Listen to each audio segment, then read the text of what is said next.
Well, I think, I read that controversial book by Reza Aslan about Jesus. It's pretty good. It's called, oh, geez, Jamie, I'm sorry. I don't know the name of it. I'm so dumb, man. I can remember what books say, but I can't remember their titles. But yeah, he says apparently there are references to zealot.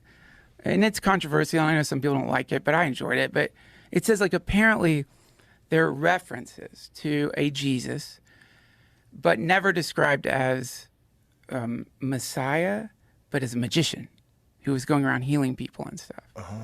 So there is some reference to the being, but I get so bored with the attempt to find the historic Jesus, because I think it really misses the point altogether. Like I think like you get so caught up in like trying to like find the grail or whatever, that you lose track of, regardless of the truth of this being walking the earth.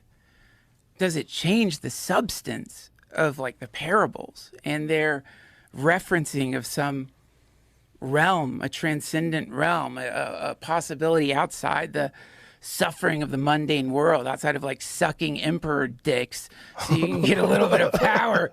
There's something in any person's life, like you can just like wake up and see it. The kingdom of heaven, gnosis. So to me, I don't care if just a lot of smart people who are trying to convey an ancient cosmology created like a character to embody that.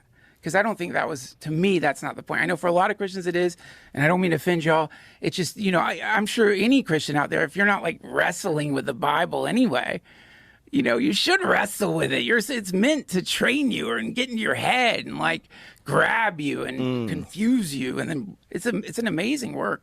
It really is, like the New Testament. I mean all of it. Wasn't one of the controversial aspects of when Martin Luther translated it? When they translated it into phonetic language so that people didn't have to know Latin to read the Bible. Yeah. One of the more controversial things is he was like, I think he was expressing out of it what you get out of it. It's open to your interpretation. Yeah. I think it loses all its power if it requires an actual flesh being. And I get why people want that. Yeah. And I understand the argument, but like to me, written within it is like, the communion, for example, right?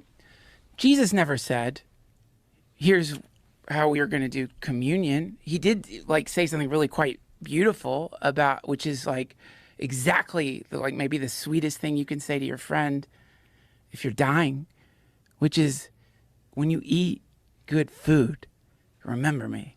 And when you drink wine, I'm going to be in that wine. Oh my God. Oh. That's so sweet. It's so beautiful. And it's like such an invitation for everybody. Like anyone, you can all eat. I'm in your bread. I'm in what the life force itself, to the point where you can connect with me just through basic like dietary stuff. I love that. It's beautiful. Like, it's such a great way of fucking up the middleman, the priest class, the hierarchical bullshit. It's like, no, I'm here. I'm completely with you right now. Yeah. Just you got to reach out. And so whoever wrote that, I think that's what they were saying. It's like you're kind of in a weird part of the multiverse where it's easy to forget there's a lot more going on than what you think is going on there. Yeah. And it's easy to fall prey to all the tricks of that place, because it's a tricky place that wants you to worship it. And you don't have to do that. Like, that's beautiful. I don't care whoever wrote it, or the people who wrote it, or how it's going to be a mystery forever. But yeah, but it's such a fascinating mystery. It is. Like, I wish I could read Aramaic and then read the Dead Sea Scrolls. God, I know, man. Because that's the oldest one we know of, right? That's the oldest version of the biblical stories. I'm pretty sure, man. Yeah. I mean, I'm pretty sure. I imagine there's fragments and stuff that, like... It's so fragmented that they had to use DNA to determine whether or not the scrolls were from the same cow. So, like, when you would find pieces of animal flesh that were from different cows, they knew, okay, we'll put that in this pile.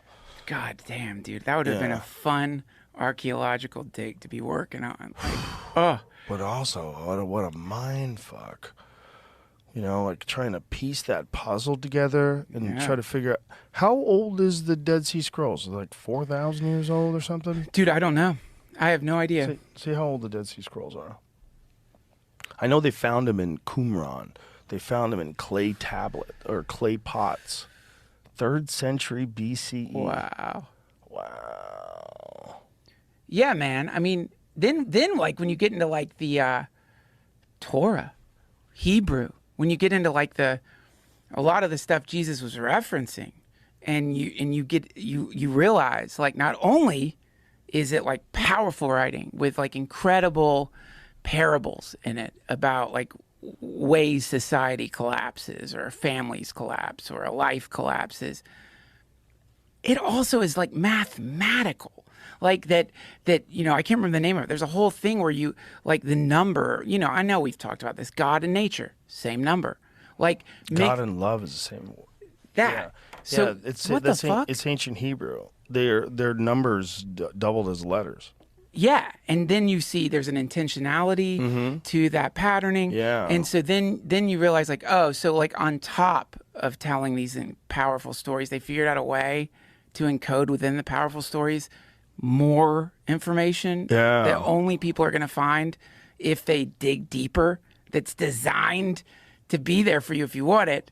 But you've got to want it. You got to And dig human in. beings are like, that language is too complicated. Let's abandon it. Learning that shit. They abandoned it. Well, not We think Hebrew, about I how mean- complicated. Ancient Hebrew. Oh, yeah, I guess you're nobody right, speaks yeah. that anymore. Also uncovered was a 6,000-year-old skeleton of a partially mummified child in a 10,500-year-old basket, which Israeli authorities said could be the oldest in the world. A CT scan revealed the child's age was between 6 and 12, with the skin, tendons, and even hair partially preserved. 2021. I don't remember hearing about this. I don't remember hearing about that. I've never heard that. Wow. So it's like 8,000 BC ish, or even more, 8,500 BC when they found this basket was made. Wait, what is can we read that? Among the recovered texts, which are still all in Greek, is Nahum 1:5-6, which says, "The mountains quake because of him, and the hills melt. The earth heaves before him, the world and all that dwell therein. Who can stand before his wrath? Who can resist his fury? His anger pours out like fire, and rocks are shattered because of him." Fuck. I mean, that's nature. Wow.